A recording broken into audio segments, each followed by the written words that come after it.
evening, ay hindi, good morning pala. Ito ay pananghalian sa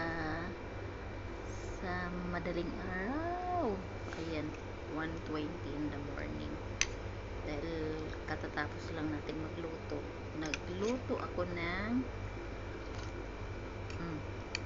sabaw na ulo ng isda. Hindi ako nagsaing kasi hindi na priority ang kanin. So, first madaling araw ng bagong nilipatan. Ayan, dinaan sa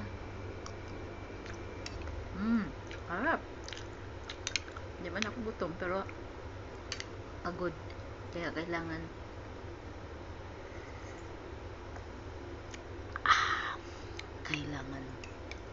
humigop ng ulo ng isda.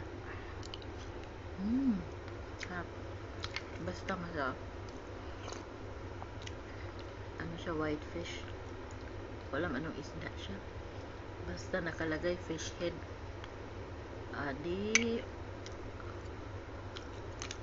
pagdating dun sa counter, sabi ng cashier, na maot iyang naong kay amoy isda daw.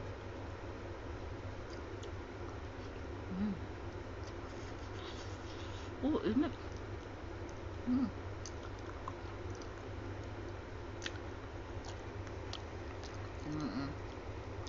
Kala ninyo hindi yan ulo daming ang tinik. Tinik, hindi man matinik.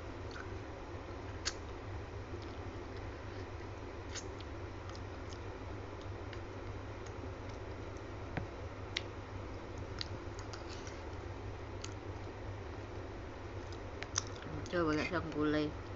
Kaya hindi ako bumili ng gulay. Ang binili ko is saging, apple,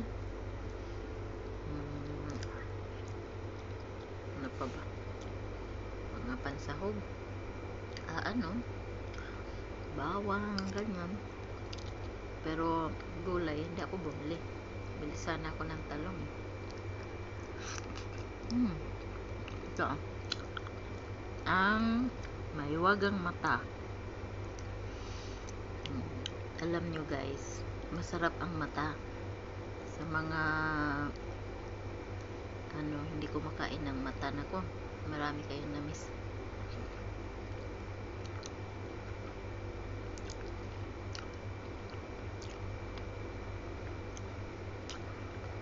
Ang mga isda, maingat ka lang sa mga tinik-tinik.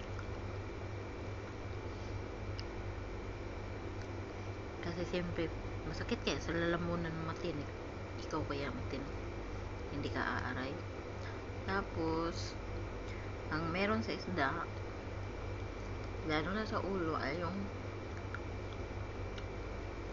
yung nagmamantika ba? Yung kalahati nito is, walam kung nasa 1 kilo ba to. Basta kalahati niya pinaksiw ko bukas.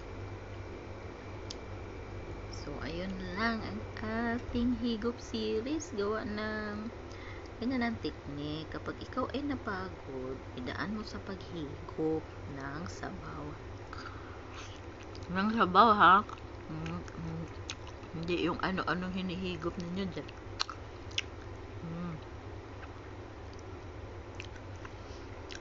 Thank you guys for watching.